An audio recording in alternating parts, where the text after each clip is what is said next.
Here. Me? Why? I'm nothing special. Just who we kidding? All right. You gonna get Laura in here? Oh, I thought you were talking about me. I'm sorry. All I was ready. right. What's going on? Am I in the wrong? Yes. Oh, okay. I was ready. All right. What's going on? Am I in the wrong? Yes. Welcome, everyone. Welcome back to another episode of Nerdsters of the Universe. I'm Kerwin. I'm Pizza. And today we're just going to be talking nerd stuff. I know we only have one episode of Falcon and Winter Soldier left. After last week, oh my God, I was like, you know, it was getting a lot better than I thought it was going to be. I got someone here who wants to welcome everyone. Alrighty, You're gonna have to put down the cat. You can't have them both. Come here. What do you want to say? What do you want to say? Tell him.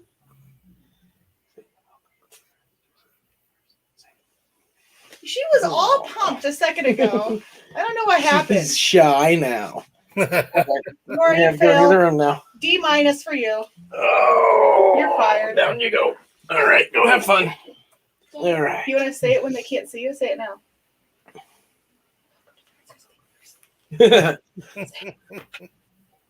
All right, get lost. All right, I'm gonna share this in the. Nursters of the Universe. Woo! oh, there we go. All There right, you go. That was Ninja Nora. and happy birthday last week, to Ninja Nora too. No, that's the guy who gave me that name. All right, paste, share.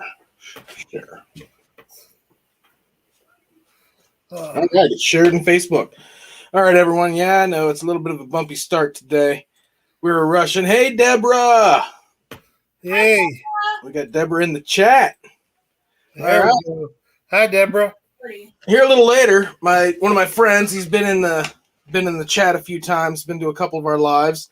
I'm hoping he finds a way to get into it, and I'm gonna play an audio clip he made for us. It's working on a theme, and got one going on. It's got a couple times. So back to Falcon and Winter Soldier.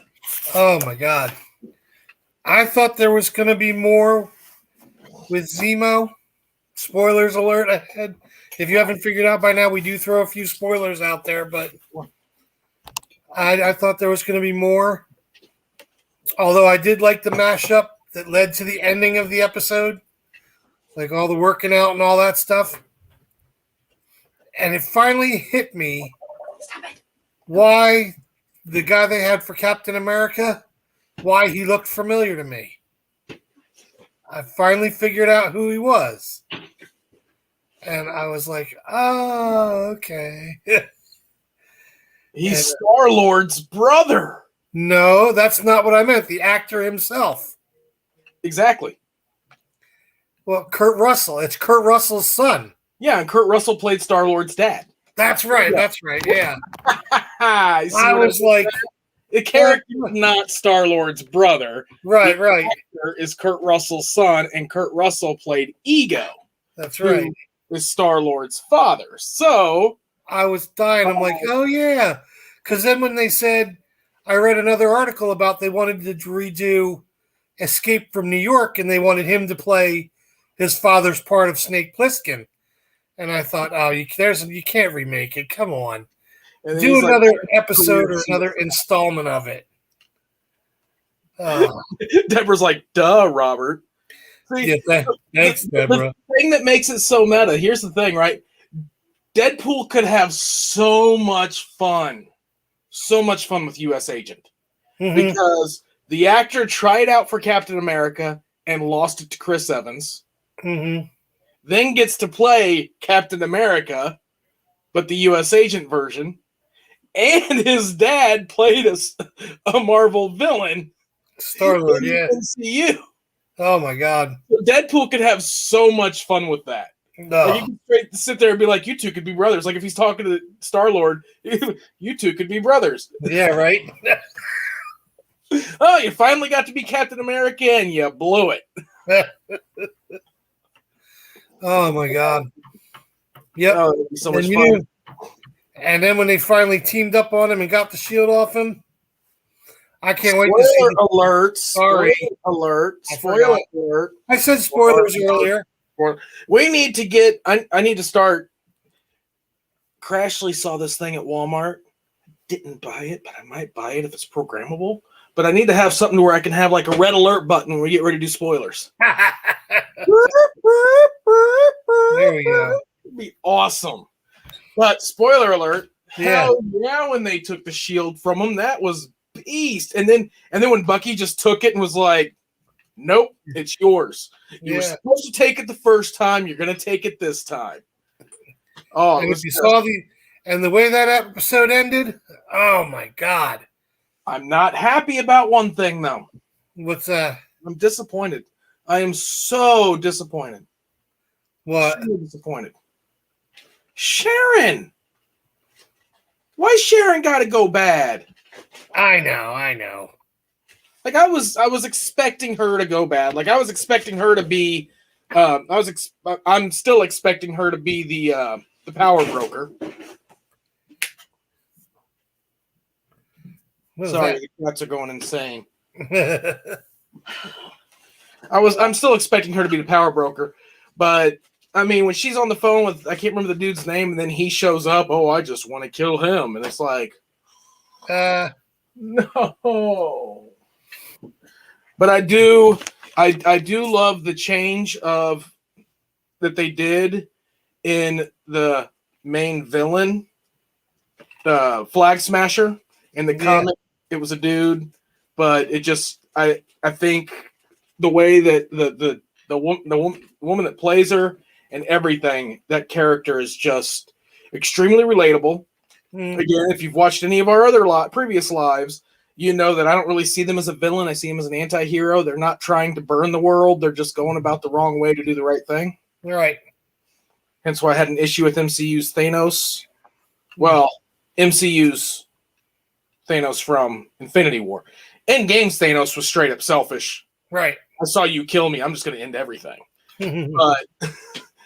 But that was, it's one of those things. And it seems to try to be a theme going on, so they could try to redeem it. Like Zemo, Zemo's just trying to get, he's just trying to rid the world of super soldiers. Uh-huh. And again, that's why people like him. And it's just, I don't know. I prefer my villain to be a bad guy. I prefer the good versus bad. Yeah, the whole it's got to be black and white. Good guy, bad guy, that's it. Mm-hmm. Yeah, although I have played this scene of Zemo dancing several times over again. I get a kick out of that. But I mean, and again, if their plan is to redeem a villain, then you can do that. But overall, I mean, it's one of those situations where, again, good guy, bad guy. You don't want to root for the bad guy. A bad guy should not be something. And that was one of the small problems I had with Black Panther, with Killmonger and Black Panther, was he wasn't bad. He just was going about things the wrong way. He saw a problem and wanted to fix it and was just going about it the wrong way. Although they did introduce the one bad guy in the episode, spoiler alert, coming up. When he after his little trial there, and he was sitting in the hallway with his wife. Even my son was like, that's who that is. And I was like, yeah. But at the same time, she goes back and forth so much. From she helps on the good side, helps on the bad side. She sees a problem and she goes about it her selfish way. Yeah, I mean that's fine. The story arc is fine like that. But again, I like my villains to be villains. I like my heroes to be heroes. You can have the middle ground, but this one's a little there's a lot of gray area in this one with the anti-heroes and the way they're doing things. I believe she is in Black Widow. The other villain, Yeah. What's her name? Madam Hydra, Yeah. Miss She Hydra. was only Madam Hydra for a little bit. Like there's so much stuff she was in. Madam Hydra is when she was bad. She did some stuff when she was good on the U.S. government side. It was, I guess, the closest thing I could really compare her to would be what's her name of Suicide Squad. Come on, Robert, help me out here.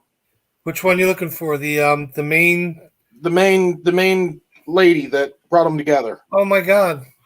Yeah, I know exactly who you're talking about, and I can't think. I can't. Duh. Her character's always reminded me of her. The one you wanted them to shoot, the main character. Oh, what is her name? All right, we have a few people here in the audience. What is her name? Yeah. Where's my son? Where's my son for now? He would know. The one time he's not down here.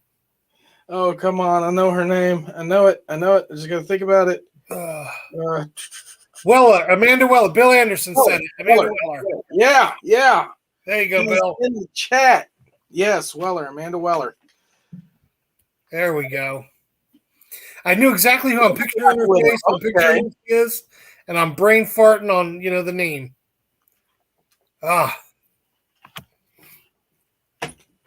Yes. Thank you, Bill. I know if we wouldn't have got that, I'd have sat straight up in bed tonight after being asleep for a couple hours and been like, Amanda Weller. Yep. Oh man. Sorry, it's been a long day, a long work day, so my brain is not firing on all synapses. But yeah, so many different directions they can go. I was reading something that they were talking about a possible season 2. I don't want seasons of these shows of these Marvel shows. I want them to be limited series. Because the moment you tie them down to having seasons and stuff, it just, to me, it no longer becomes a cinematic universe. It becomes a television universe. Right.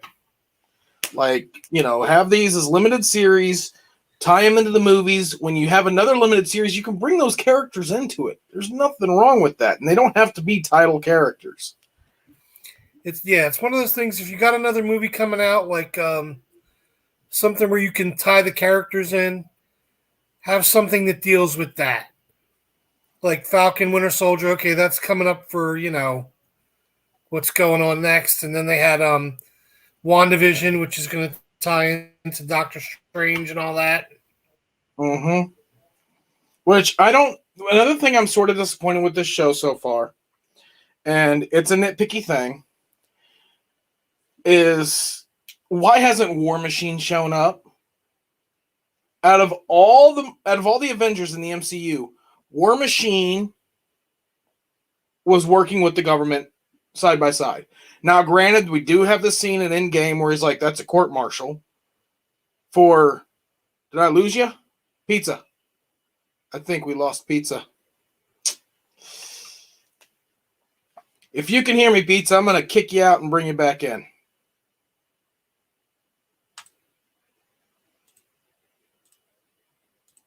That didn't work. Let's kick him out and see if he can come back in. Well, while we're waiting for that to happen. But I mean, you think War Machine would show up? All right. I'm going to call him, see what's going on.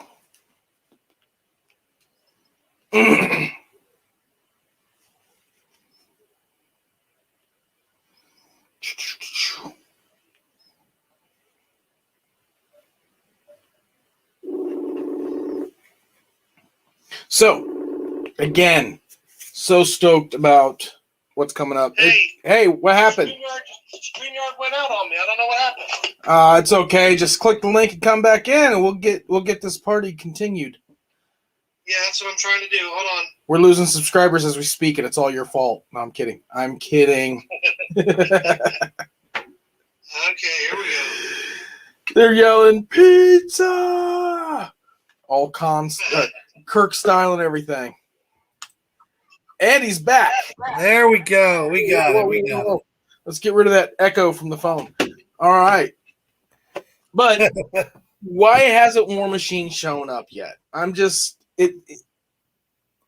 want to see more of him and Falcon. That's what I want to see. I want to see more of him and Falcon because in the movies they had that little, like, they could be more buddy. I know this is trying to focus on Falcon and Winter Soldier as a buddy cop type thing or a buddy type thing. Yeah. But it's like, it seems like they would be the barbecue friends. Like they would be the, and now that Tony's gone, who's War Machine hanging out with? Who's Rowdy hanging out with? It's like you would think that Spider-Man.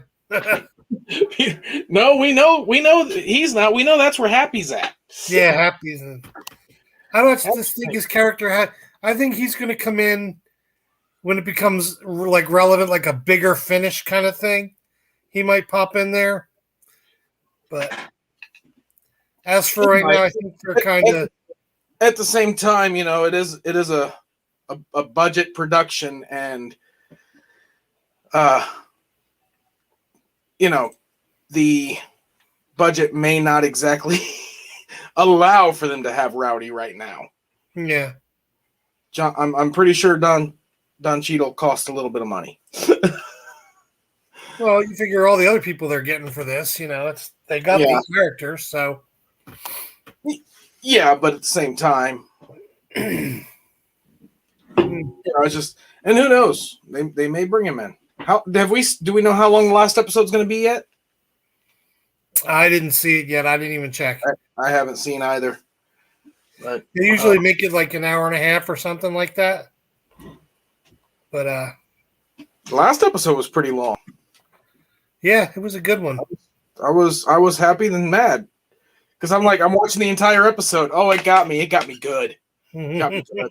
I'm watching the whole episode, and he goes over and he's going to open the box, and I'm like, oh, sweet. We actually get to see what's in the box. I thought they were going to end it. And he clicks it open, and they end the episode. Of course. I know.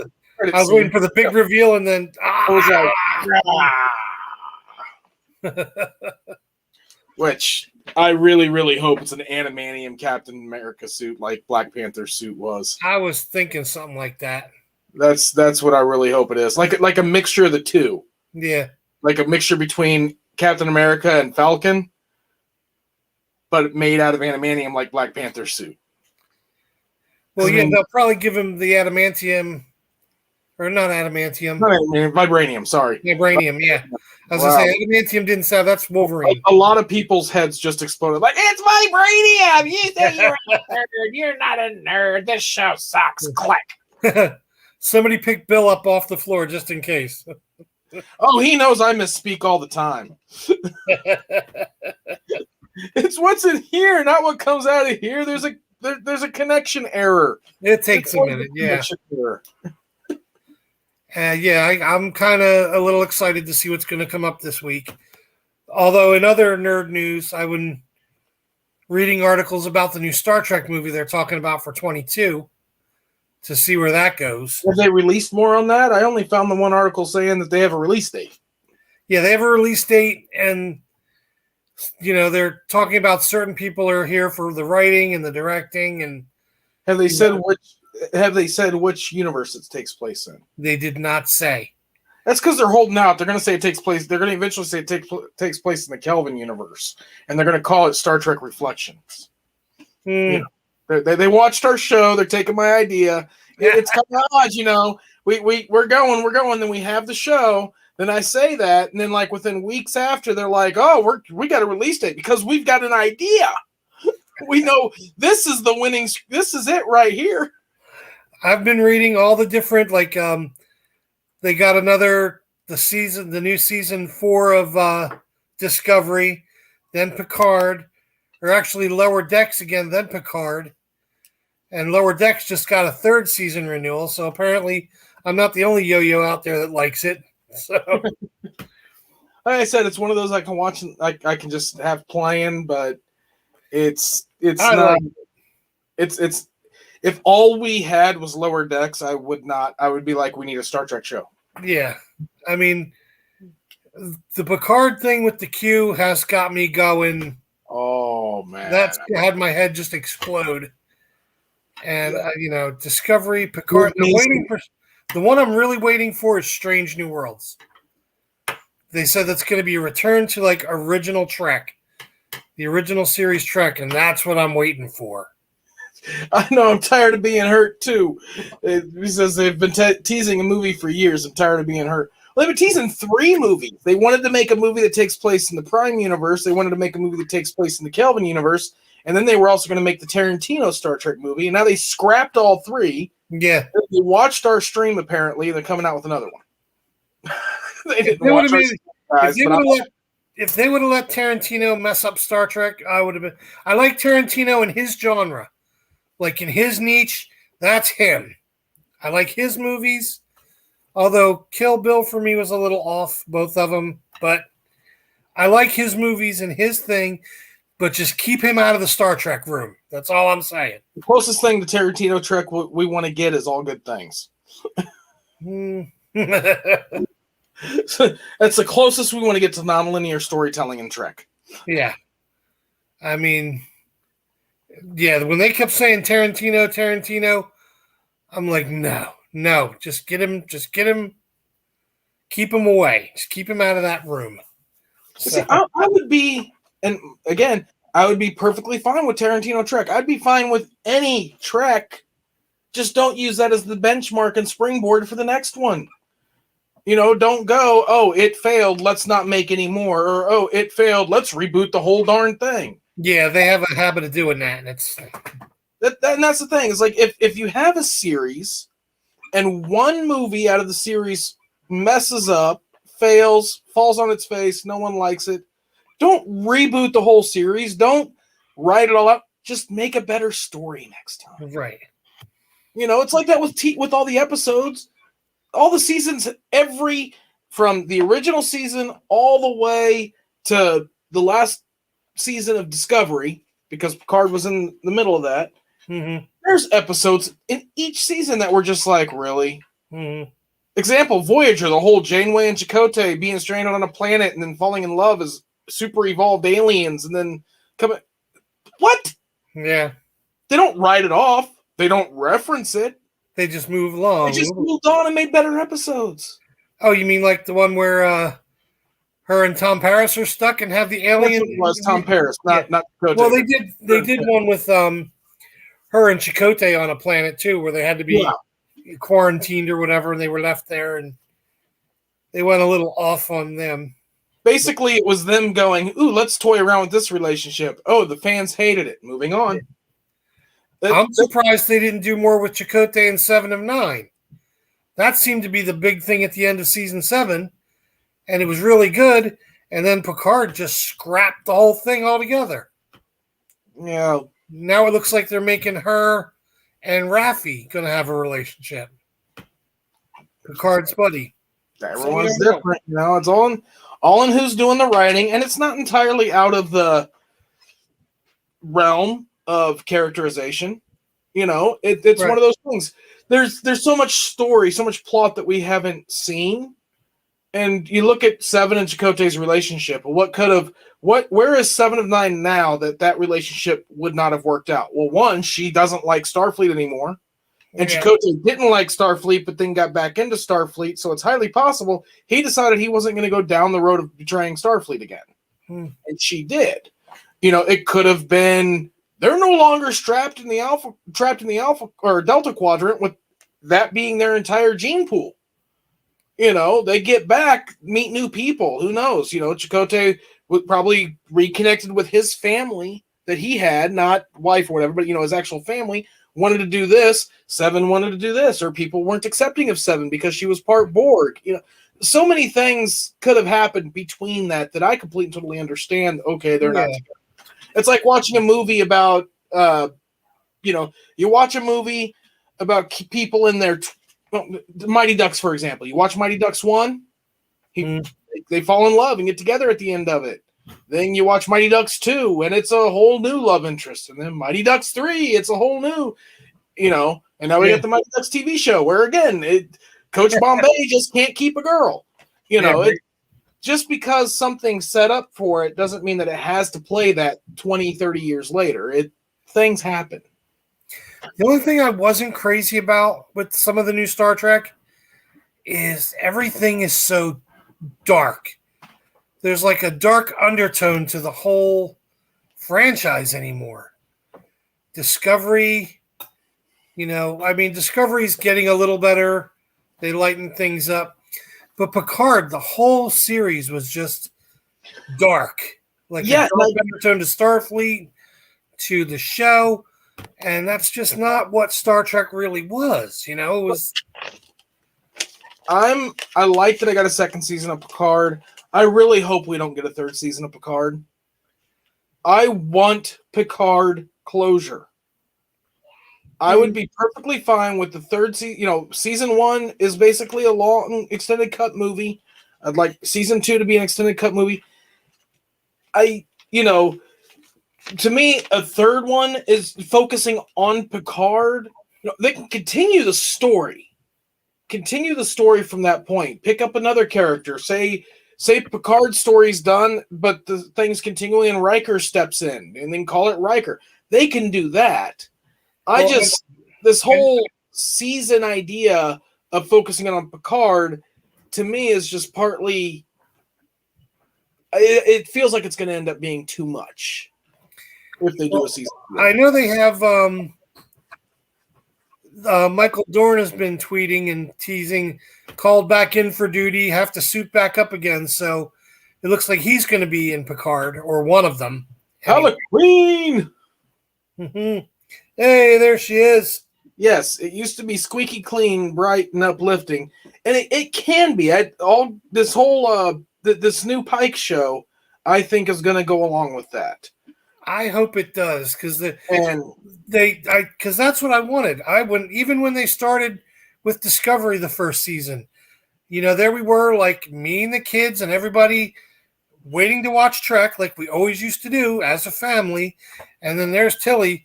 Fucking A, sorry with the language here. F and A, and F in this, and F you, and F him. It's your one time, Robert. Yeah, I know. It's not Friday night. But it was just like, that's not a show that I could watch with my family. I'm hoping Strange New Worlds keeps the family vibe, and they don't lose it too much on the fact that they're allowed to be edgy because it's streaming. A little bit of edge is good. That's fine, but you know what I mean. I think that's what a lot of halves. I think that's what's going to happen. Discovery is really close to me, storytelling wise, and how dark they're getting. To me, it's really close to the later half of DS9. The latter half of DS9 was not bright and sunshine. It was dark. It was an entire. It was the Dominion War. Yeah, they were at war, and I enjoyed that. Picard, to me, again, like I said, I don't want a season 3 of Picard, because to me, Picard is not a TV series. Picard is an extended cut movie. It's not sitting down watching what's going on in Trek. This is an event from point A to point B for this character. To me, it's a movie type thing, and it starts out, you're reintroduced to the character. An event happens. He follows through. If you put them all together, watch it beginning to end, there's an act, 3 acts with an ending. Mm-hmm. So it's not really, a TV series per se. It's a mini series. It is a movie style. And, it had that weird tentacle thing in the final episode that could have opened up for so much more for another season. Right. But that was because they were going to do another season and they wanted to pick up from there. And that's why I don't want there to be a season 3, is because I would be content if they want to make a season 3, great. But don't end season 2 on a cliffhanger. Well, I think they were supposed to try and tie in Picard and Discovery in the 32nd century with the tentacly thing coming through, but they went a different way with it. So they just kind of like, and that was it. And I do agree with Holoqueen. We watched it, like I said, that was a lot of people's complaints. We watched it with our families, and even when Deep Space Nine was dark during the war, it was still something you can sit down and watch with your family. This is the problem. This is what's going on in the show. How do they fix it, or how do they move on with it? And there was no, for as much as the prosthetics have changed and are amazing, naked Klingon boobies anywhere in Deep Space Nine, they were in Discovery. And we even got to talk with at a convention with Mary Chieffo, Laurel, and she said that she wasn't uncomfortable doing it, but it didn't seem right, is what I've heard from it. What I got out of it. Yeah. So it just seems like it wasn't. It wasn't okay. It would have been like a cool dream sequence, but there was a little too much that went on with that. Yeah, they're making it. And if they want to do that, fine. We live in 2021. We have the technology. It wouldn't be hard for them to make a censored version that would be like a TV version and then an extended version. Much like Superman and Lois they're not doing a censored, uncensored, but if you watch Superman and Lois on CW, it's regular cut. You watch on the CW app, it says extended version. Yeah, I watch it. I mean, it's just, I understand we're in 2021 now. It's the 21st century. Mm-hmm. But I mean, I don't want to sound like an old fart and dating myself here. Yes, I'm 52. And I grew up in the 70s and 80s. Just because we're later in, years in the 21st century, that shouldn't be an excuse to sacrifice family values kind of thing and what can and can't be on TV. I can understand the extended version and the censored version. Yeah, and that's what I was meaning by 2021. I wasn't meaning, it's 2021, we can live with it. No, what I was meaning is we live in 2021. The technology's here to where you could click family friendly or extended, right, or unrated. Yeah. So you could play you could, if you didn't care about all that extra little stuff, you could watch a family friendly. And then at that point, they would know which one people like better. Right. And go, but not to change the subject, but I'm going to. Holoqueen brought up a show, The Nevers. Val has been bringing that up to me all week that I have to watch it. This is supposedly the next big thing is that it's going to be out. Game of Thrones, The Walking Dead. The Nevers is supposed to be the new big thing on HBO Max. I have not seen it yet. I put it in my list to watch. Yeah, it's usually what'll happen is Val will pick a good show. I'll be like, I don't need to start no new shows here. I'm watching all the stuff I'm watching.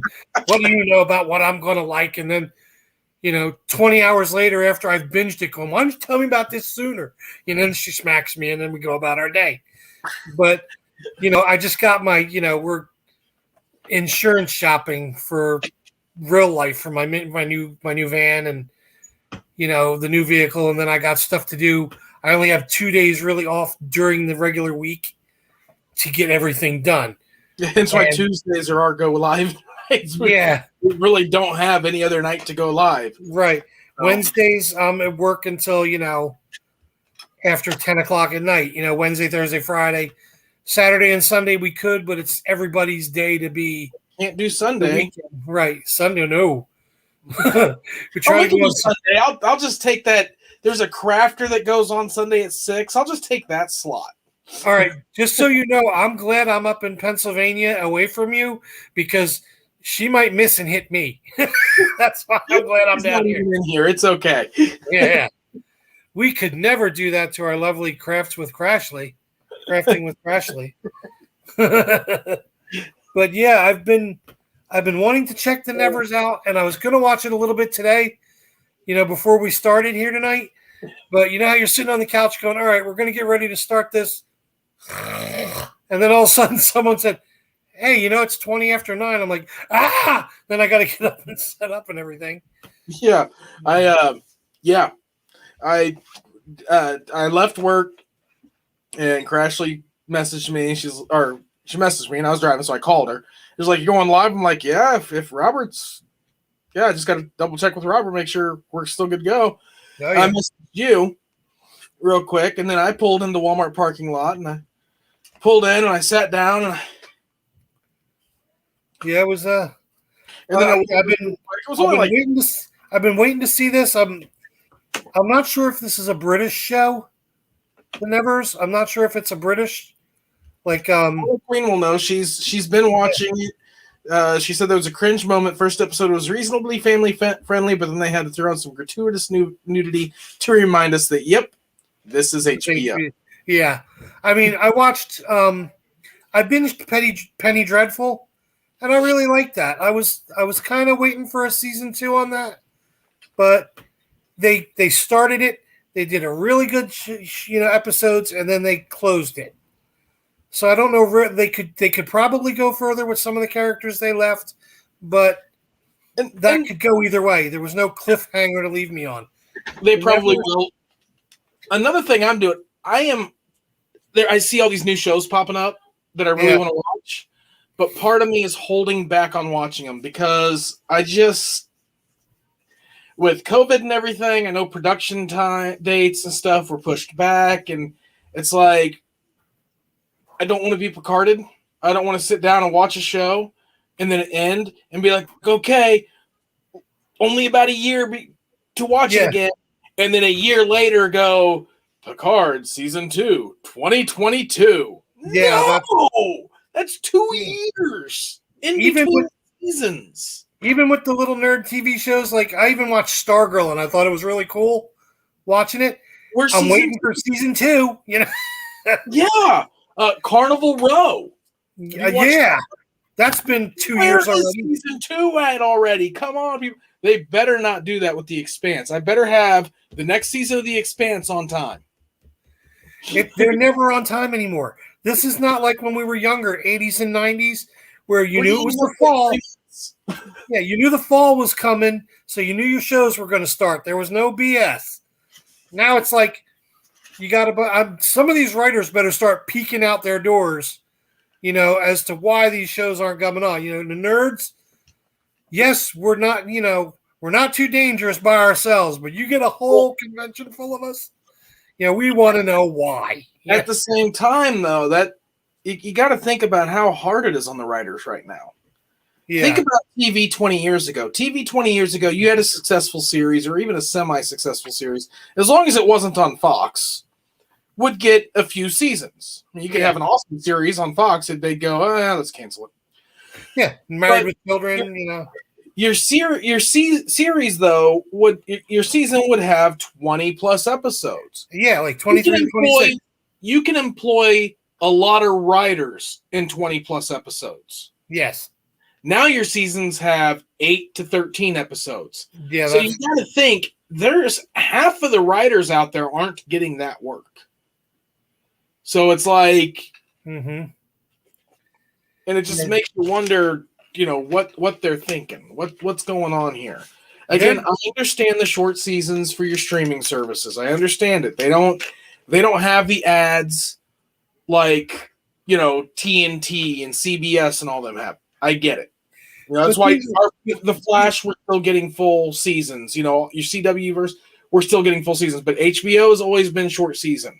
Stars was short season. Showtime was short season. Because they're all subscriber based. Yeah, but these are like major. These platforms can compete with the major networks. No problem with their streaming is like the way it is now.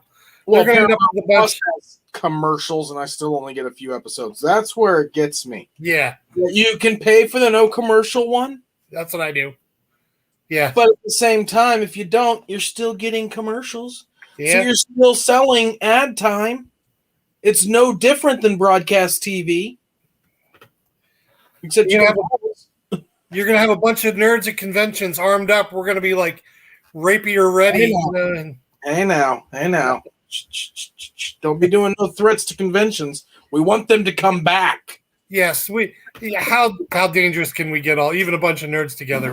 We'll look good doing it in our cosplay, but They got 6 foot nerds. The storm on Area 51 comes to mind. Yeah, the Naruto run in. I mean, we're going to look good in cosplay doing it, but we're all going to be sitting there going, "Shit, security, so stop." Hey, Bill Anderson, you still in here? Shoot a message if you're still in here. I'm going to play that audio clip. Here we go. Let me see if we're the nerds. That's right. The house is where the swords and batlets live. Got the swords up there, swords over here, swords right here. We are ready for a zombie apocalypse. Walking Dead, bring it. Yes, we are ready. Well, all the swords we have to be ready for the zombie apocalypse. For all these people getting the vaccine, we got to. Some of us got to be ready. Dogging the vaccine. I know some people who've gotten it. And so have I. I know. Some people can't. It is what it is. Joke. Yes. Haha, I was joking. It's okay, guys. He works in the medical field. He knows. Don't spam us with all the or share. Any publicity is good publicity. So I'm interested in people's opinions. I don't say you're wrong or you're right or whatever. It's an opinion's an opinion. But the way I feel about it, I should be sitting there like this going, "No, I was only kidding about the vaccine comment I made." All right, guys, I'm gonna play this. My good friend Bill Anderson there is working on something for us, and want to get your all's opinions. So here we go. I hope it's not too loud. But you couldn't open the media file. Uh-oh.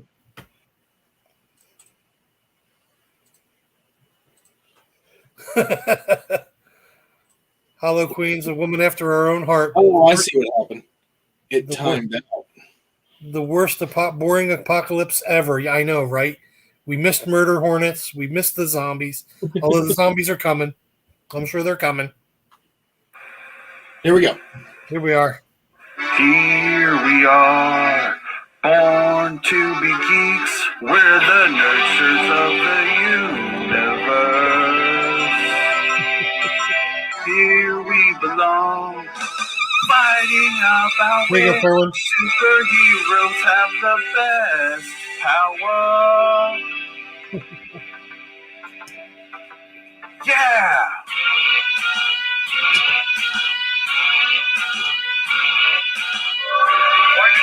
Self-destruct sequence has been initiated. This town needs an enema. You filthy brand. Stuck-up, half-witted, scruffy-looking nerd. Kerwin versus Pizza. Fight. I like that. That's where we are so far. We're gonna work on it, tweak it, get it where it's good. I'm loving it so far. It's close to a minute long, so it can be snipped out and changed up a little bit. Use a little bit here, use a little bit there. So yeah, we had to take the hat off and put it over the heart for that. We had to. But yeah, working on a few things, so it's gonna be fun. It'll be nice. So, Robert, you showed me something. Have you got any new finds lately? Oh, I have lots. I have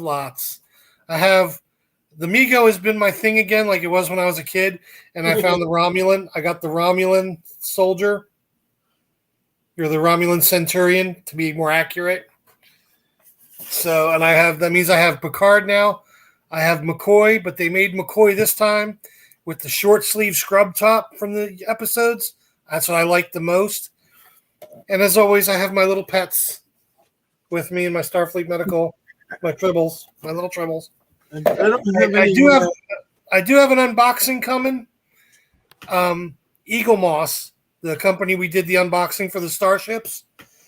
When I had my subscription, I qualified for one of their free extras that came with the subscription, and it's the dedication plaque to the Enterprise D. It was out of stock when I had my subscription, but they sent it to me anyway when it came in stock, which I thought was really good. It's been months. And I got the letter, you were owed this from your subscription way back, here it is. And for looking at the box, I haven't even opened it and looked at it myself yet. From looking at the box, it's just the same quality as the starships from their collection. So I can't wait to open that up.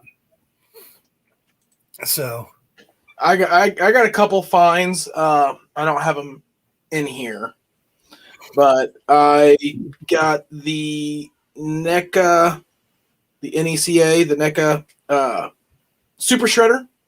They released at Walmart. It looks pretty beast. I got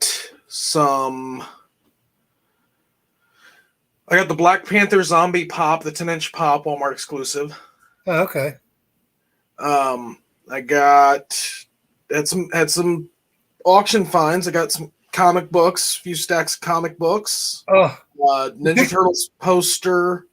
The pictures you were sending me of your auction stuff, I swear to God, I was laying on the ground on my back watching those. That auction that's an online auction. We're listing that now. When it's going to be up, but oh man, it's just.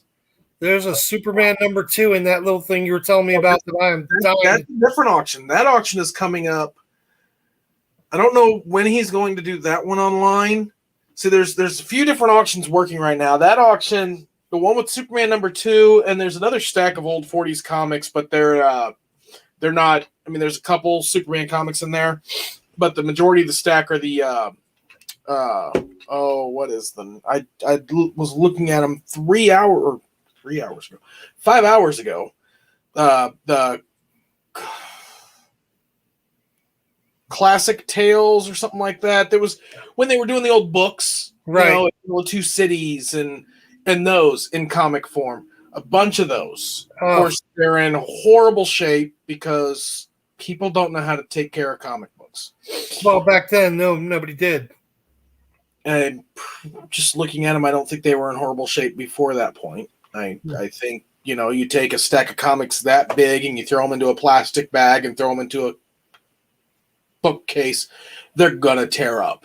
Yeah. If you're going to bag them, you got to bag them individually. Individually in a board, put a board on them. Board them and sleeve them. Let's not be a cretin. Let's just do it good. Just throwing a handful like that in a bag and folding the bag over and throwing it in.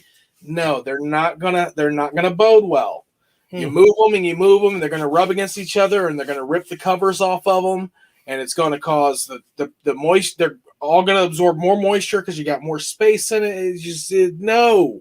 Take care of your books. Yeah, you gotta definitely let me know when that Superman 2 goes up. I want to see that again. That one now.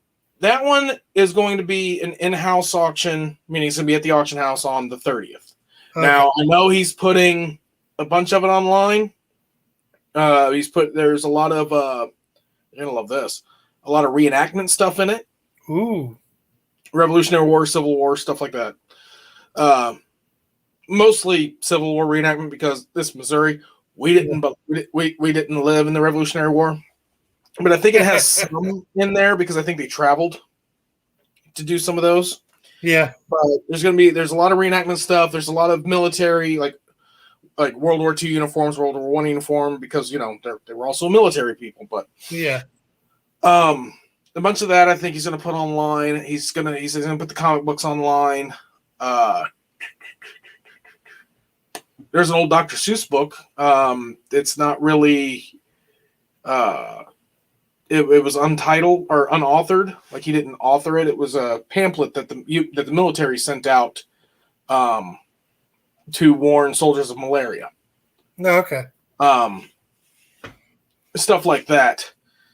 Yeah, that's why old comics are valuable. They're fragile and people didn't take care of them. So He survived. Yes, that is true. And that is why when I come across comic books that nobody wanted, I take them, I bag them, and I board them because 50 years from now, they're going to be like, nobody wanted that one. There's only 50 left. We want it now. Yeah, right. Because that's life. Yeah. So that one's gonna be, like I said, I don't know exactly when he's doing the online part, and then you never know. He may put them in with this nerd stuff we're doing. That, oh, good Lord, I want that pinball machine. I want that number 2. That's Superman. Well, that Superman number 2, yeah. All the pictures you kept showing me and sending me, I'm laying on the ground going, I don't want to go. Now, keep in mind that Superman number 2, the cover is not attached, and the back of it is ripped, but it's old. You still send it off to be graded. It might still grade it around a 2, but you get it graded and slated. It's not going anywhere. It's preserved at that point. Right. It's all there. I mean, it's no different than when they have tape on it. It's not like a 9. No. But at the same time, if it was a 9, you'd be looking at $60,000. At least, it's a Superman number 2. Yeah. It's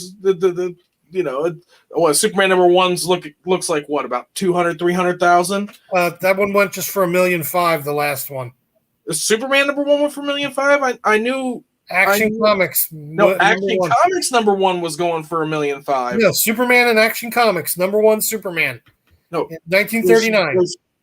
So that's in Action Comics. Yeah. Superman number 1 is a different line. Okay. You've got in Action Comics, and then after it hit, then they brought out the Superman line, then you had in Action and Superman going. Okay. Just like you have Spider-Man, Web of Spider-Man, right? Spectacular Spider-Man, Amazing Spider-Man. That situation, yeah. In Action Comics number 1, I think one of them sold a few years back for nearly $3 million. Something like that. At an auction. But, oh, good Lord, I want some of this stuff. But then, again, going back to the nerd stuff, this guy, like almost, I've only found a couple of comics in this stuff that we picked up that weren't boarded and sleeved. I mean, Free Comic Book Day comics, boarded and sleeved. This guy knew how to take care of his comics. So all these books that he has are just, but they're mostly, you're looking at like 70s, 80s, 90s, 2000s. Yeah. He's got some 60s. I haven't gone through all of them. I haven't even started listing the books yet. We got to go in and list all the stuff into the auction. Database, and then upload it. I've gone through what I was sending you some pictures of the old 70s toys. Yeah. I've gone through some of those. I've gone through some of the board games. We've gone through getting the statues listed, and there's so much more. I mean, just so much awesomeness. I showed you the autograph, the Noel Mills autograph. He also had a Jimmy Olsen autograph. Okay. So there's a Jimmy Olsen autograph in there too. And then I have to look up the autographs of this other one. It's a poster, Superman poster, and it's got 2 autographs on it. And so I was a little bent when you said the Bob Kane was not real. Yeah, I saw that in passing. It was hanging on the wall, and I, packed it up because when you go and pack this stuff up, you don't go in and go, oh wow, look at this, whoa, cool. Dude. No, you're like, I've got X amount of time to get this house packed up and head back home. Yeah, I was there. We met in Kingdom City. It's about a 2-hour drive from where I live. Met in Kingdom City, which is about 15 minutes away. At 9, I didn't get back home, but I didn't get back to Kingdom City until 9. So it was 9 a.m. to 9 p.m. is how long it took for us to get out there, pack it all up. So it was just straight. Like, I went through up front and took those pictures that I sent you that day. And then my phone was put away and I was just packing stuff. Yeah, as much as we like the nerddom, we got to work too. Yeah. So I saw it in passing. Well, then when I went and I unloaded it, it is an official lithograph. So it's not worthless, but it's a lithograph of the Batman and Robin sketch with Bob Kane autograph. Right. Okay. So I mean, it's a copy because that's what a lithograph is. Right. But it's a lithograph of that signature artwork, which is quite valuable. Mm-hmm. That artwork is. Now, being a lithograph, who knows how much it's worth? Yeah. I mean, I have a couple Superman autographs already. I mean, I have Dean Cain. I have a Christopher Reeves somewhere. All my stuff with all the moving we used to do. I got stuff packed away. It's probably in with my comic books. But there's a few that I would have liked to have gotten.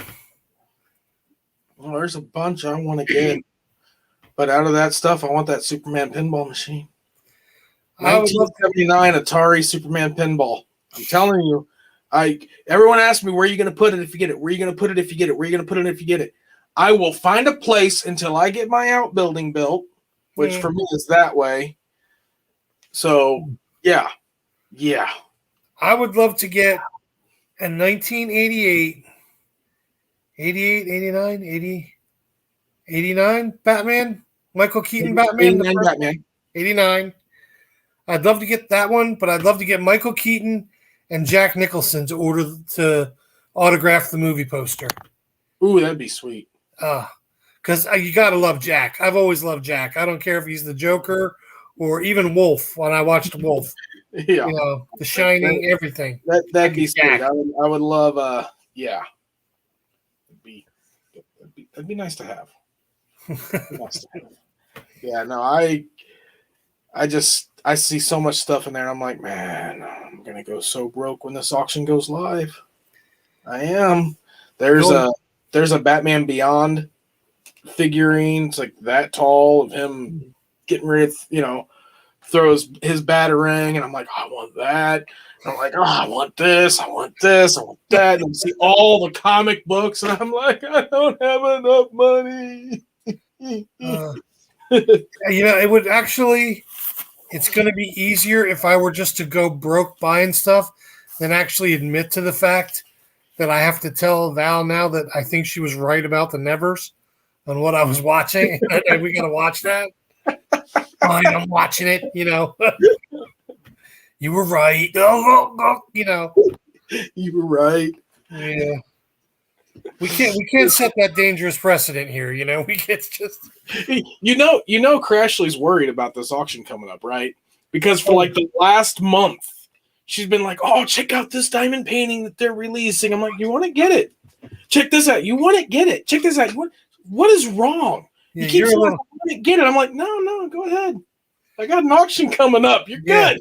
You're good. I'm building up the yes, you got your stuff. I can get my stuff. We're good." Yeah. Why do I have a feeling on auction day that I'm going to be drawing a cartoon of you tied up and gagged to an office chair, not being able to do it, hopping around. Bid, Robert, bid on that. Bid on it, quick. But yeah, no, and I'll share the link and everything on the Facebook page, because as much as I would love to get it, if I was really pushing to get it, the smart thing would be, don't tell anybody about it, because then it's less competition. Yeah, right. Not that we're doing it on like a YouTube channel or anything like that. At the same time, I want this auction to go really, really, really well, because in the auction world, if an auctioneer gets stuff in and sells it, and it goes really, really, really well, other people in the area that are knowledgeable of that stuff will send people to that. Like, we're doing this giant nerd auction online, and if it does amazing, then if somebody else has a collection they're wanting to sell, at that point, somebody might be like, go check out that auctioneer. Yeah. He did really well with this one. I don't believe he'll let you down. So it allows for more of an opportunity. Yeah. And so on. And two, it's just everyone always looks at me, that stuff sells. You buy that, you buy that. Yeah. You better believe it. Hollow Queen put that during the auction, Crashly will be welding a Harley hammer to come get you with. I'll go grab. My phone will be there. Be like, got a bid smack. Yeah. The auction stays up for a few weeks, so all I have to do is be at work and on break. There you go. Same thing. Put in my high bid and walk away. Yeah, I've been looking for a lot of Revolutionary War stuff right now, because that's the other group I belong to. It's the Schooner Pursuit Historical Society. Crashly, I do know you bought that Spangler DAC. I saw it on the what do you call it? PayPal transactions. You bought it. I saw it. I told you to buy it. We just did the couple pre-orders she got the other day because I have to go to the comic book store tomorrow before work for my son because he got the Batman Fortnite special editions that are coming out. Yeah. So I got to pick up the first one for him tomorrow, and leaving me off my leash unsupervised in the comic book store, in my buddy's comic book store, it's not going to end well. You know, there are times I wish I lived where you lived because today, Jay and Silent Bob's Secret Stash, which is what? About an hour away, if that. Hour away from you? 45 minutes to an hour. Today they were having that deal. If you spent $40 in there, you got free Kevin Smith and Jason Mewes autograph Oh, that's right. thing. I I'm want- like, ugh. I But want to you- get the Moobies t-shirt, the purple Moobies t-shirt. Yeah. And I was like, oh, man. But at the same time, I went to the website. You can't buy anything from the comic store on the website. No. Like it pulls up, you click on, but you can get Kevin Smith and Jason Mewes autograph stuff for like $30-$40, which is kind of cool. A lot of Well, his stuff all has that been extra. a little expensive because the pops of him and it's supposed to be Blunt Man and Chronic. Yeah. Jay and Silent Bob have the sets of 2 for Yeah. each of them. You can't touch them for under $50 to $100, depending on where you look. Yeah. Which at the same time, I don't want it for value. I want it to have it. Yeah. Like I said, I want this outbuilding or my man cave. It's a shed. The shed already exists. It has bones. It has some broken bones and some torn skin. It's pretty rough. It's pretty beat up. Needs some work, some TLC, but it's like a 30 by 25 building with 3 sections. Yeah. 3 sections. So yeah, like the first, they're long sections. Each one's basically 10 feet, so it'd be like each section would be like 10 by 20, 10 by 25. There you go. The first section's going to be my bar. Hmm. Middle section's going to be my pool hall. And then the last section's going to be my theater. There you go.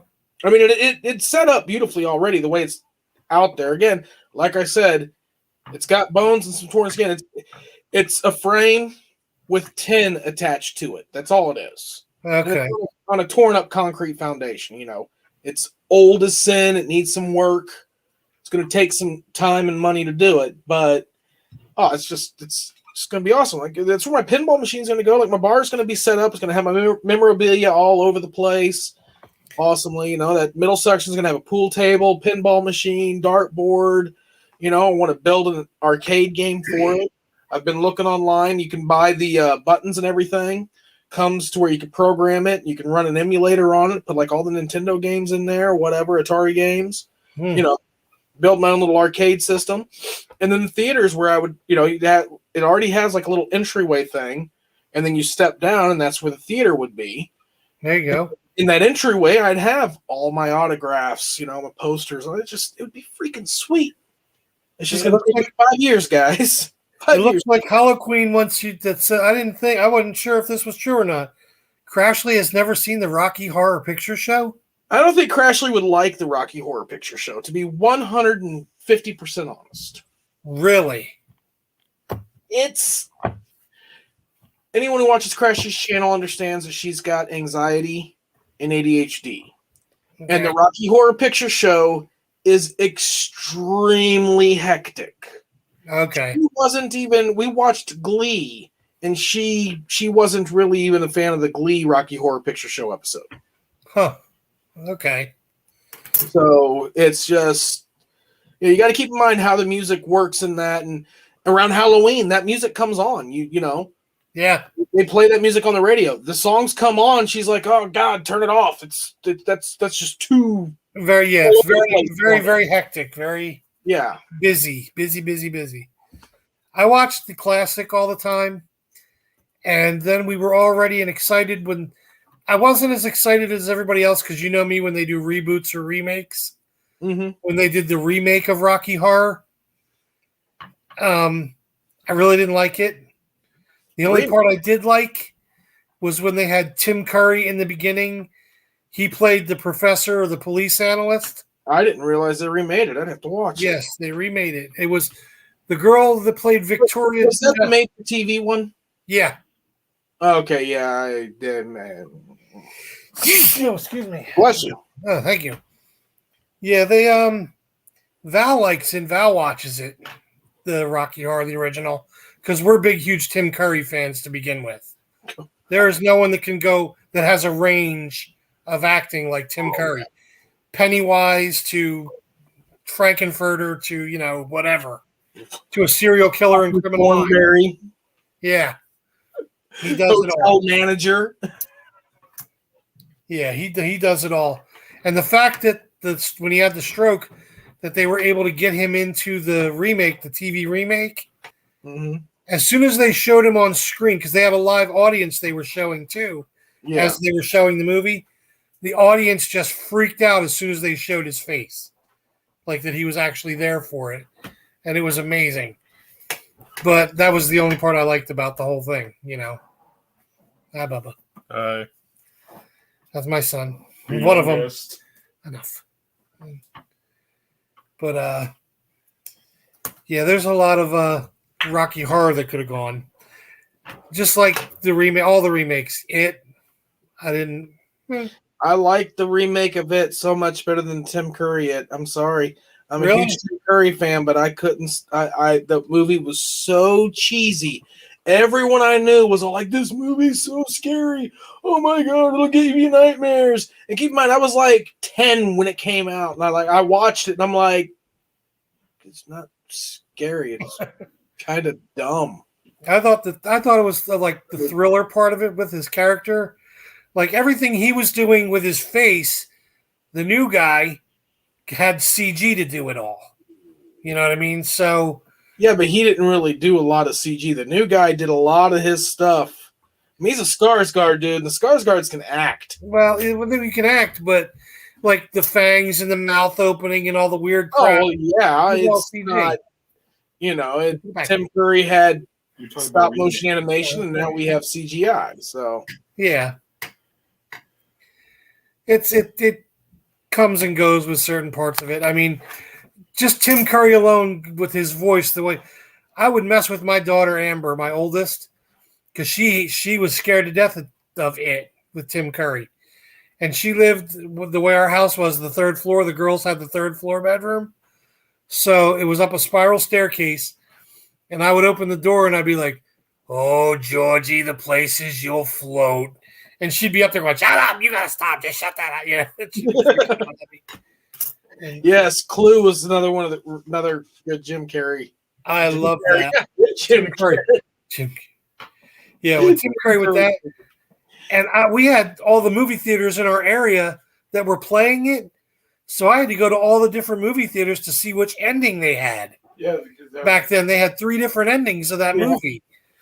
So I'm in high school, and the weekend would come up again, and the girls I was hanging out with, and everybody, "What do you want to do?" I said, "We got to go see Clue again." They're like, "Again?" I'm like, "There's 3 endings to that movie." I'm like, "What?" I said, "Yeah, there are 3 different possible endings to that movie." They're like, "Oh, well, crap, get in the car, let's go." So Let's go. So we went rolling off. Was it worth it? It was. I was hanging out with girls in high school. Come on, yeah, it was worth it. See, not all of us nerds didn't have girls in high school. Granted, I wasn't dating any of them. I was stuck in the friend zone. I maybe dated one of them. Yeah. Just like I remember your Crashly's video. Where do the women find good men at? If you want to find a good man, where do you look? The friend zone, Santa said. That's where you put all the good men. Yep, Disney now owns Rocky Horror Picture Show. Dude, Which at the same time, Bill, you got to keep in mind, just because it's Disney, it's technically Buena Vista, and we all know Buena Vista's had some really messed up movies in the past, so it's not a big stretch for them to own that. So does that mean Frankenfurter is the next Disney princess? They'd probably be on board with it. I can imagine. And Halloween said, my husband didn't date in high school. We met late. I dated here and there in high school. I did have girlfriends in high school, like, one, not like I was like Rico Suave or anything, but I did have a couple girlfriends in high school. But the age difference with Val and I, when I was in, she's 11 years younger than me. So when I was graduating high school, she was in kindergarten, but it went, That's going to be the next Disney mashup movie, Queen Maleficent with Dr. Frankenfurter. I kind of want to see that. No, what's the one I want to see? Cruella. Cruella? That Emma does Stone? look interesting. Is that out or is that coming out? I'm not sure if it was on Disney Plus or where that was coming to, but I saw it advertised. I think they're going for one of those situations. Crashly coming here lying. Kerwin never dated. Yeah, that is hilarious. Uh-oh.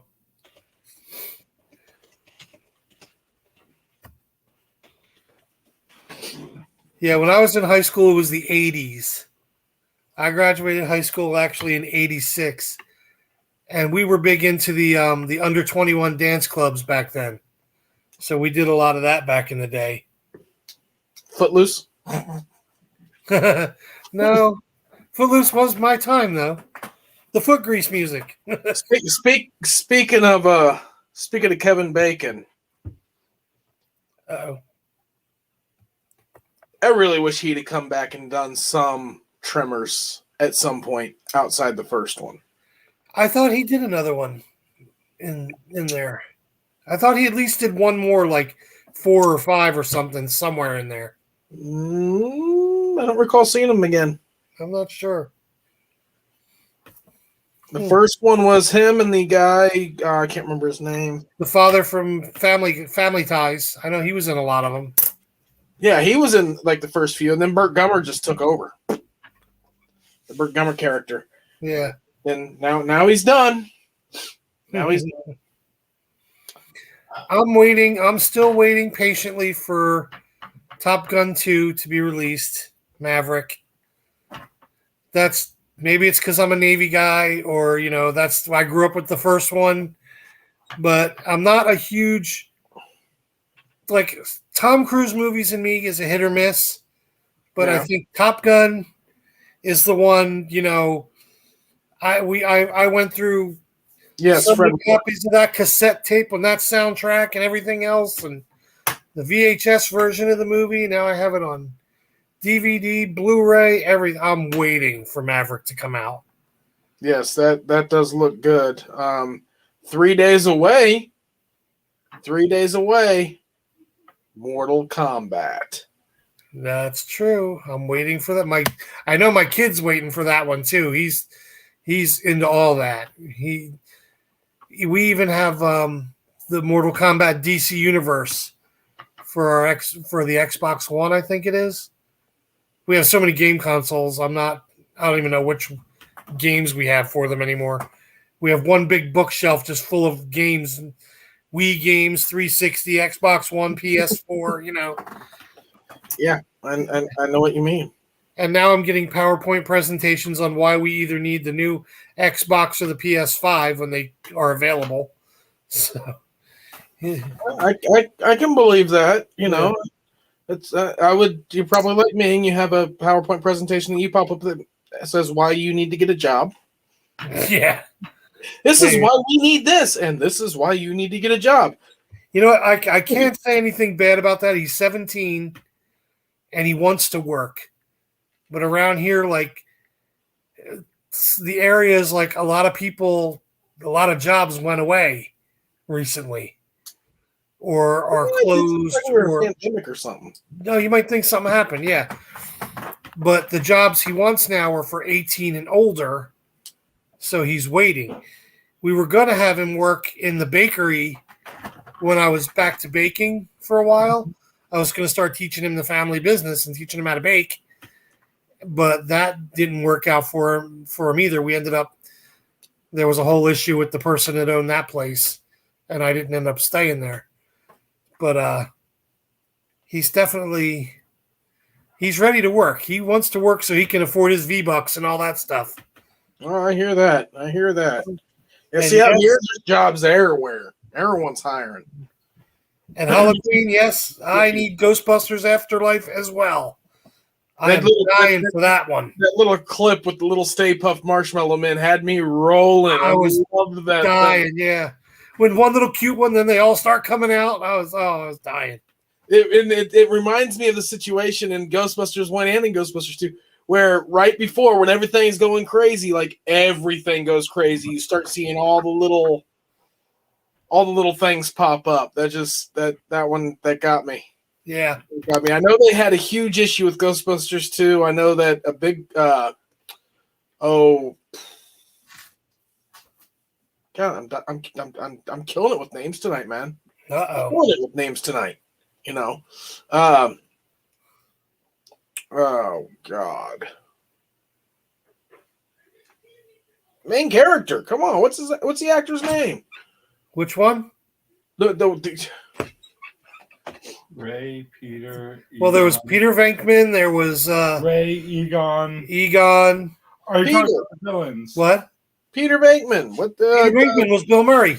Bill Murray. Bill Murray. Yeah. Duh. I'm freezing on names. I know he had issues with the second one. I know there was a lot of stuff going on. That's one of the reasons they had the hardest time coming back for a third. That's why he had no problem making fun of it somewhat in the remake. Yeah. But this one I love the second one. I love the first one and the second one, and I'm just so stoked to see the third one. Yeah, I can't wait to see Afterlife. And it's, of all people, it's supposed to be Egon's kids, his grandkids. Mm-hmm. Out of all of them, Egon had kids and grandkids, So I can't wait to see all what of they them do with that. should have been Egon.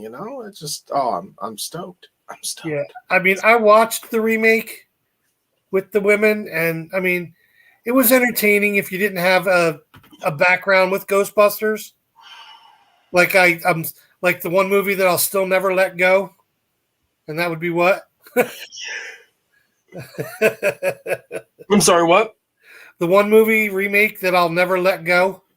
Oh, you're No. curious. I mean, I could Well, throw a rock and hit one.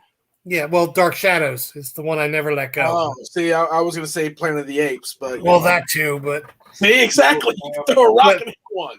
good. But Dark Shadows is the one that I'll never ever let go. But it, like both of them, like that Ghostbusters with the women. If you didn't have a background with any of it and you've never seen it before, sure, it was entertaining and it was decent. But when it's something you've seen and you were expecting something very different, I'm like, RoboCop. see, Bill knew he wrote Dark Shadows. Yes, Bill, you knew it. they had a falling out after Ghostbusters 2 because of the situation that happened. It was something to do, if memory serves me, Dan Aykroyd, Bill Murray, and Harold Ramis were working on the script for Ghostbusters 2. They all three were putting in input. They were all doing their thing. And then by the time the movie was being made, Ramis and the director and stuff, they changed it so much it was completely different. And Bill Murray was just furious with it. And like phoned in. Yeah, they had a huge falling out from it. But they did eventually make up. It was sort of like, if you want to, if you like, it reminds me of the Kevin Smith Ben Affleck friendship. Yeah, They had their huge falling out, but then they eventually made up. They did eventually make up, and they did work together on the Ghostbusters video game, and they considered that the third Ghostbusters because they were all able to be in it. Yeah, but I don't know. I did like the little Easter egg at the very end of it when they're listening to the thing, and she said, "Hey, who's Zool?" And then No, I was talking about the Ghostbusters video game. Yeah. It's what they consider the third Ghostbusters. Yeah, it just seems that when Hollywood gets a really good first movie, they push right away too quickly to try and get a sequel out like as fast as they can. Highlander 2. Shut. Go sit down, Matthew. My son will never, like, he's worse than I am. Highlander 2 is the bane of his existence. And it's sad that that's somewhat true, but Highlander 2 is the best sequel out of all of them. What? Highlander 2 is the truest sequel out of all of them. Oh my God. I'm not saying it's the best sequel film-wise, but it's the truest sequel out of all the Highlander sequels. Hear me out, okay? All right, yeah, this one's going to take some explaining. Highlander. The whole point of Highlander is about the quickening, Yeah, where there can be only one. right. Connor McLeod wins, becomes the final immortal. Yeah. In the end, there is only one. Highlander 2, whether you go with the theatrical version or the Renegade version, Highlander 2, The Quickening, continues with him being the last immortal. Now, whether it was they were sent from the past or sent from another planet, as soon as another immortal showed up on the, in his timeline, he is no longer the last immortal. He becomes, he becomes an immortal. He's his gift and everything. So it continued from the first story. Now, that is how that one went. It did not discredit a lot of stuff. Now let's move on to Highlander 3, The Final Dimension. Right.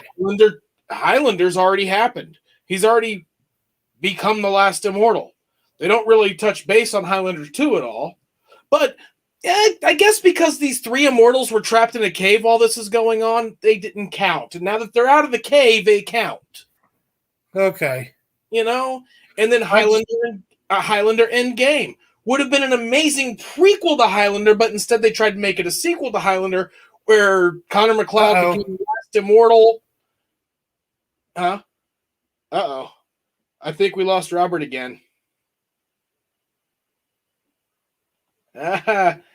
If you can hear me, back out and go back in.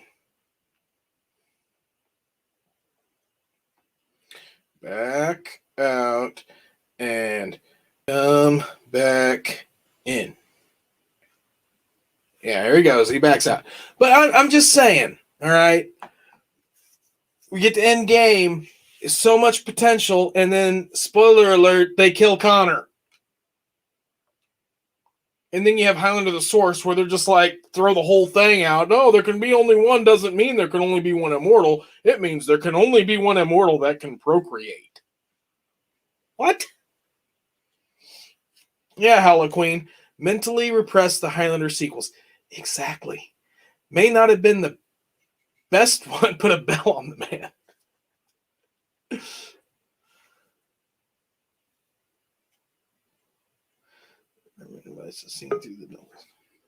And he's back. Yeah. We're having some wind here, so I think it's with my internet. But yeah, I mean, as a movie goes, Highlander 2 just sucked. As a movie goes, yeah, yes, it if fell you're going by the story. Okay, yeah, continue with the first one, but it was the truest sequel, right? But as a movie, that was the worst thing they could have done. When they said, "Oh, they're coming from another planet," I think they went a little too much with it. I mean, I enjoyed the series with Duncan, and then it set up the Raven. Where the hell were all these immortals hanging out during the? They didn't say whether it was a. It obviously wasn't a prequel because when was dead. When Connor sacrificed himself for Connor, or Connor sacrificed himself. Yeah. And again, that was the thing. If the shows, if Highlander the series and Highlander Raven and even the animated series, if those were all prequels and then have Endgame be a prequel that leads up to Highlander, it would have been epic. It would have been amazing. If it would have ended with Connor killing Duncan, and it would have been, but it wasn't. The woman, it wasn't. No. And it was just so, I was like, no. And then they brought out the Source where they threw out the whole idea of there can only be one immortal to there can only be one immortal that can reproduce. They went a little, they went. And I agree with Halloween. I've repressed most of the Highlander movies, and the same thing with the Matrix. I'm still not hooked on anything I after love the the first. Matrix. I'm I sorry. like the first one, but I didn't like them after that. I love 1, 2, and 3, and I cannot wait for the fourth one. I just don't understand why people hate the second and third one so much. It just Was it build up? Was it putting your own head canon in as to where the direction it was supposed to go was, and then the people who actually wrote it didn't go that route? I'm just curious. Like where is that? It just seems like they kept coming up. Everything he overcame, it just seemed like, all right, he did that. Oh, okay. Well, now we programmed something different, like the albino twins. I think it was in 3. I'm not gonna lie. It was like reading a Superman comic. Huh? I'm not gonna lie. It was like reading a Superman comic, but the idea was based on Superman somewhat. Not the whole idea, but you know. I just wasn't a character would be. I don't know what it was about it. For some reason, I just wasn't a fan. I liked the first one. And like some of the explanations they did in the third one, like where they showed it all happening over and over and over and over again and things like that. And I don't know. I just didn't catch me. I loved that concept. That whole, oh, you think you're the only one? You think this is how it is? You're a glitch in the system. We've been doing this for, centuries or decades or whatever. The glitch happened over and over again. I can get people were saying, Bill goes, it's the part where the sequels are boring. I find I find the sequels just as interesting as the first one. The first one could be extremely boring. The first one's got so many problems to it. But I loved that movie. Like when I first watched it, I was like, what am I watching? All right, Halliburton, you go get some horizontal brain remote learning. Yeah, I know how that's going. That I cannot wait until this is all over with. I got 3 kids on 3 different computers in 3 different parts of the house trying with the remote learning here. And the teachers are just like, I think it's gotten lazy here. I mean, I know the teachers got it hard because some kids are in school, some are not, some are here, some of it's part-time. But at some point, and my son's got gym, okay? Gym in remote learning. It's like they're playing a Jane Fonda workout tape or something for him to hop around the living room in. So I come downstairs and I'm like, what the heck are you doing? He's like, I got gym class. And there he's in front of the video. So when I got to walk past or something, so I walk by doing my little thing and, Yeah, I'm lucky my kids are in class in school. So they wake up at 6 o'clock in the morning, get your butts on the bus, don't get back in this house until after 3 something. See, I like the sequels. They could do away with some scenes. I wasn't a fan with the whole rave scene and I didn't need that, but like I love the story. I love the way that they dive into each other. The way the story progresses is what I love most about the sequels of The Matrix. The fact that it wasn't something that was this all new thing, like, oh no, what are we going to do? That it had been something that had happened in the past. It had been something that the computer side had to deal with, as well as this whole, reset of the area. I mean, it's because to me that was a big plot hole in the first one. It was like these computers are supposed to be so advanced they can't handle a programming glitch. Yeah, because that's all Neo is a programming glitch. They're so advanced they can't handle a programming glitch, and then it shows they can. They were able to handle a programming glitch, and at the same time, it sort of also shows that the relationship that the computers do need with the unplugged people. They need that. It's not like they just need to wipe them out completely. There is still a relationship that has to exist outside of a human race being completely extinct. Yeah. And to me, that is what, one of the things I really enjoyed about it. And then going into the third one where the computer's no longer the problem. The computer world, the machines are no longer the main villain. They've got their own, it's playing out for them. Yeah. But Agent Smith, this new glitch in the system, that's the first. That's where they're like, we didn't expect this. This new virus that comes up. That's the one. I mean, that you got this new villain, and I mean, it's just I loved it. It was. I mean, certain movies. I mean, they could be. If they don't catch me right away, there's parts of it that I try watching them a couple times, and I think it's in my head more that it just didn't catch me, and then I don't end up watching it a little more. I think part of what it is, I think a big part of it is headcanon. Because the Matrix did have a huge buildup. And no, it didn't go off the buildup. Like I expected to see Neo do this crazy, like, boom. Like, it's basically saved. You get to watch him do a lot of badass crap. And he didn't do a whole lot of badass crap in the sequels.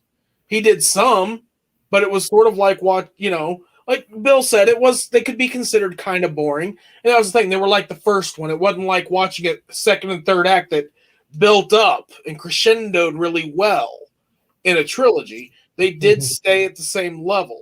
And I get that. I mean, the third act to me did build up, but not as much as it was going. So I can see where there can be some disappointment.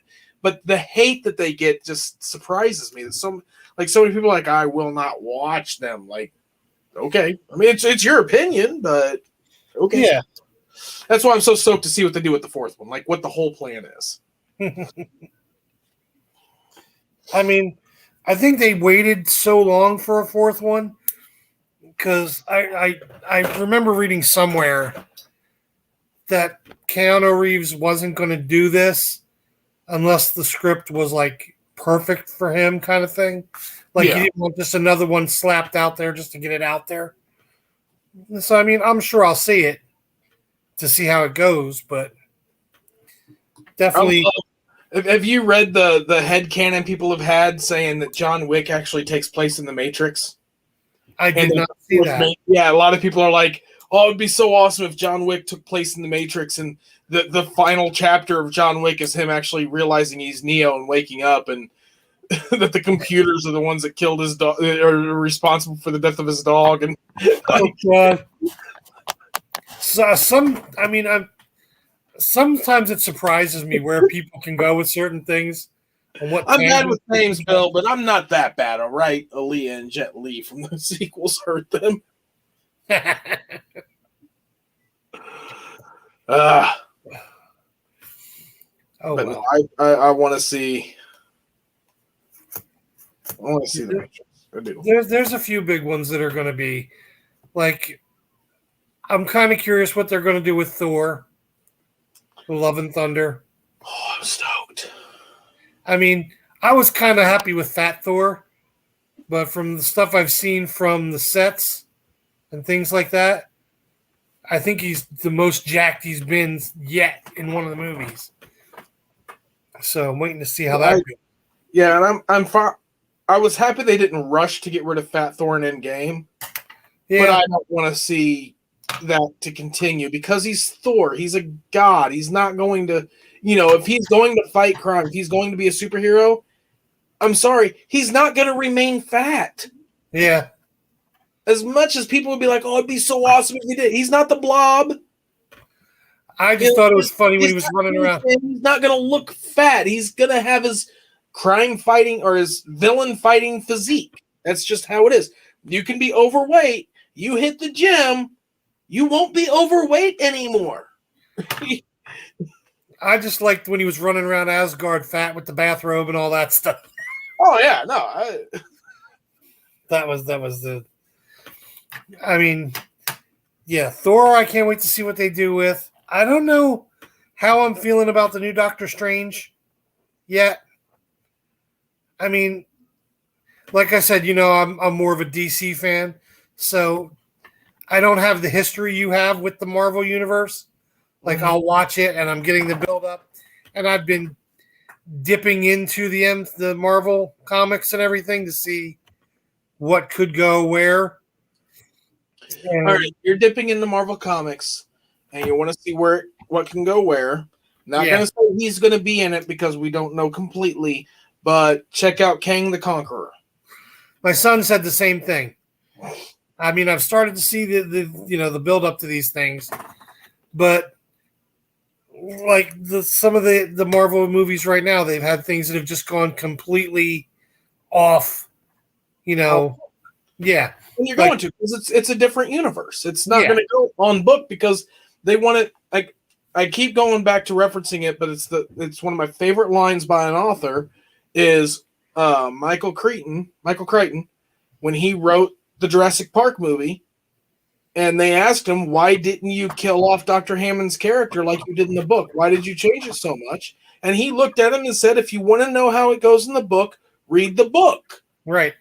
I'm not going to tell you how the book ends in the movie because then you'll just do one. Right. You're interested in finding out how that story goes, get it. I'm not here to just throw it out there, So and I love that where, at least they're going, you can sit there and be the kind of person that read every single Marvel comic, and then you can go to the movie and throw a fit they didn't follow it 100%. You can read all the Walking Dead comics and throw a fit the Walking Dead TV series didn't follow it. Mm-hmm. But they're changing it up because it is a different realm. It's not a page for page, word for word, scene for scene adaptation. It's a different universe with those characters so people can build on it and do what they want to do with it. All right. Yeah, I mean, I know it's getting late, but last one before we do throw it out there. How about Lucifer, the new season, the continuation this season of Lucifer? What do you think? I can't wait. I cannot wait.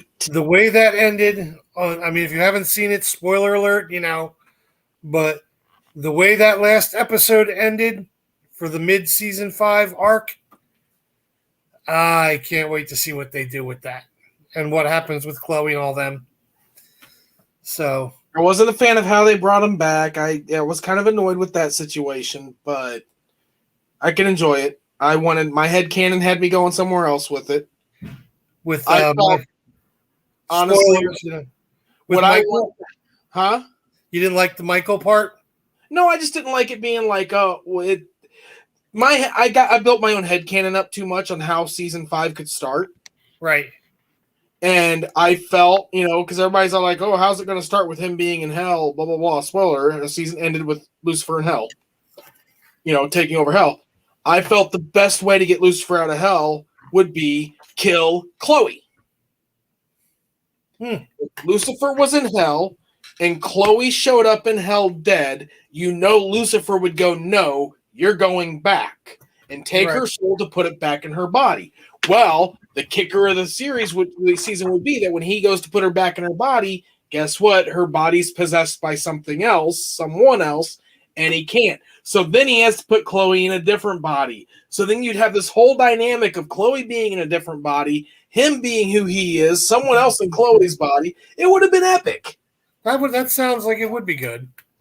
That just would have, to me, I was like that, and it would have given the actress who plays Chloe a better range to do something completely different. Yeah. I mean, up until now, the only things I've seen her in where she plays like ditzy blonde number 2, things like that, other than Lucifer. So, yeah, it probably would have given her a little better, more to work with. Like I said, I'm okay with what they did, but my headcanon was like, I want to see this. Yeah.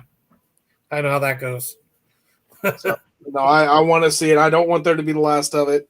Honestly, all right, Netflix, do your last season of Lucifer, whatever. But then someone, I don't care who it is, HBO. Okay, let's start it now.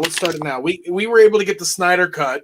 Okay, so now the next HBO show needs to be Lucifer and Constantine.